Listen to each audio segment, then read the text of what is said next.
नहमदुहु व नुसल्ली अला रसूलिहिल करीम फ़मन कान यरजू लिक़ा रब्बिही फ़लयअमल अमलन सालिहन वला युशरिक बिइबादति रब्बिही अहदा। रमज़ानुल मुबारक जो साल के 12 महीनों में से सबसे अफजल महीना है, उसकी आमद है। मुसलमानों के लिए नेकियों का मौसम बहार है। तमाम मुसलमान इस महीने में बहुत ज़्यादा नेक आमाल करने का अहतमाम करते हैं। जो कोताही करने वाले हैं, हमारी उनके लिए भी दुआ है, अल्लाह ताला उनको भी तौफीक अता फ़रमाए, वो भी अपनी इस्लाह करें और वो भी इस महीने की बरकतों, रहमतों, बख्शिशों और नेकियों से जो है ना वो फ़ायदा उठाएं। चूँकि मुसलमान बहुत ज़्यादा नेकियां करते हैं, तो ज़रूरी है कि हर नेकी करने वाले को ये मालूम हो कि उसकी नेकी अल्लाह रब्बुल आलमीन के यहाँ कबूल होती है या नहीं होती। अल्लाह ना करे हम पूरा रमज़ान रोज़े भी रखें, रातों के क़याम भी करें, तिलावतें भी करें, सदक़ात व खैरात भी करें, और वो सारे के सारे अल्लाह रब्बुल आलमीन के यहाँ कबूल होने की बजाय मरदूद हो जाएं, रायगां चले जाएं, तो ये बहुत बड़ा घाटे का सौदा है। तो हमें अपने तमाम आमाल नेकियों से पहले रमज़ानुल मुबारक के अंदर भी और सारी ज़िंदगी में ये याद रखना चाहिए कि अमल करने वाले के अंदर चंद शर्तें, चंद चीज़ें होंगी तो फिर उसका अमल अल्लाह रब्बुल आलमीन के यहाँ कबूल होगा। अगर उनमें से एक चीज़ भी गायब हो गई तो वो अमल अल्लाह रब्बुल आलमीन के यहाँ कबूल नहीं होगा। वो चंद चीज़ें एक एक करके इंशाअल्लाह मैं आपके सामने रखता हूँ। सबसे पहली चीज़ ये है कि अमल करने वाला इंसान, मुसलमान, उसके अक़ीदे में शिरक की और कुफ़र की मिलावट आमेज़श ना हो। बिल्कुल सही, साफ़ सुथरा शिरक और कुफ़र से पाक अक़ीदा रखता हो। अगर अक़ीदे में अल्लाह ना करे कुफ़र की या शिरक की मिलावट हो गई तो सारी रमज़ान की नेकियां, सारे रोज़े, सारे क़याम, सारी तिलावतें, सारे सदक़ात व खैरात, एतिकाफ़ और जितना कुछ भी नेक आमाल किए होंगे सब के सब ज़ाया, रायगां और बेकार चले जाएंगे।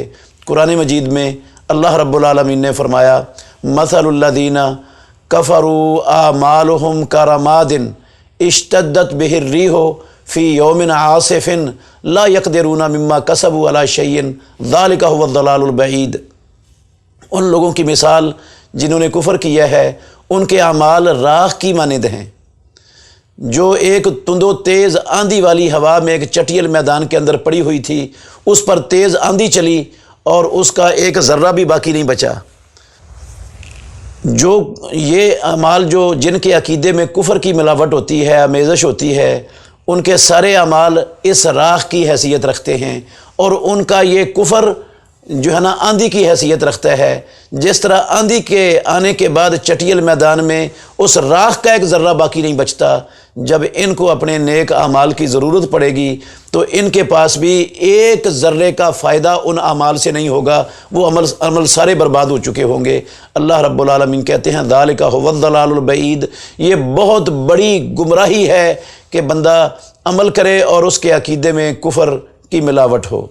इसी तरह अल्लाह रब्बुल आलमीन ने फरमाया कि वो लोग जिन्होंने कुफ़र किया है, जिनके अक़ीदे में कुफ़र की मिलावट है, आमेज़श है, उनके अमाल शराब की हैसियत रखते हैं।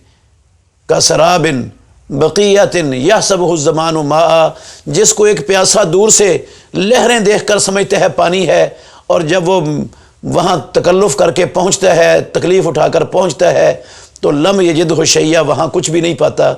ऐसे ही जिसके अक़ीदे में कुफ़र की मिलावट होगी, उसके जो है ना वो सारे अमाल वो शराब की हैसियत रखेंगे। जिस तरह प्यासे को शराब से पानी की एक बूंद भी नहीं मिली, कुछ भी नहीं मिला, इसी तरह اس شخص کو جس نے روزے رکھے، جس نے نمازیں پڑھیں، جس نے قیام کیے، جس نے تلاوتیں کیں، صدقات و خیرات کیے اور دوسرے بڑھ چڑھ کر نیک اعمال کیے، ان نیک اعمال میں سے جو ہے نا وہ اس کو کسی چیز کا فائدہ نہیں ہوگا۔ جس طرح پیاسے کو شراب سے کوئی فائدہ نہیں ہوتا، اس طرح جس کے عقیدے میں کفر کی ملاوٹ ہے اس کو کوئی فائدہ نہیں ہوگا۔ اور ایک جگہ پر اللہ رب العالمین نے ایسے ہی لوگوں کا تذکرہ کرتے ہوئے فرمایا وَبَاطِلٌ مَا كَانُوا يَعْمَلُونَ، سورہ ہود میں ہے یہ، جتنے بھی عمل یہ لوگ کرتے ہیں وہ سارے کے سارے عمل باطل ہیں جن کے عقیدے میں کفر کی ملاوٹ ہے۔ اور ایسے ہی فرمایا اولئک الذین حبطت اعمالهم فی الدنیا والآخرہ وما لهم من ناصرین، ان کے اللہ نے سارے اعمال ضائع کر دیے جنہوں نے کفر کیا ہے، اور ان کا قیامت کے دن کوئی مدد کرنے والا نہیں ہوگا۔ تو سب سے پہلی چیز وہ یہ ضروری ہے کہ بندے کے عقیدے میں کفر کی ملاوٹ نہ ہو، اور دوسری چیز ہے شرک کی ملاوٹ نہ ہو۔ اگر ہم سے شرک، ہمارے عقیدے میں شرک کی ملاوٹ ہو گئی تو ہماری ساری کی ساری نیکیاں ضائع اور برباد ہو جائیں گی۔ تو سب سے پہلی شرط، ہمیں رمضان شروع کرنے سے پہلے اپنے عقیدے کو صحیح کرنے کی کوشش کرنی چاہیے، اپنے عقیدے کا جائزہ لے لینا چاہیے کہ کہیں ہمارے عقیدے کے اندر کفر یا شرک کی ملاوٹ اور آمیزش تو نہیں ہے۔ اللہ ہمیں کفر اور شرک کی شر سے محفوظ رکھے اور ہمیں اپنے عقیدے صحیح کرنے کی توفیق عطا فرمائے۔ بہترین صدقہ جاریہ حاصل کرنے کے لیے اس ویڈیو کو لائک، کمنٹ اور شیئر کرنا مت بھولیں۔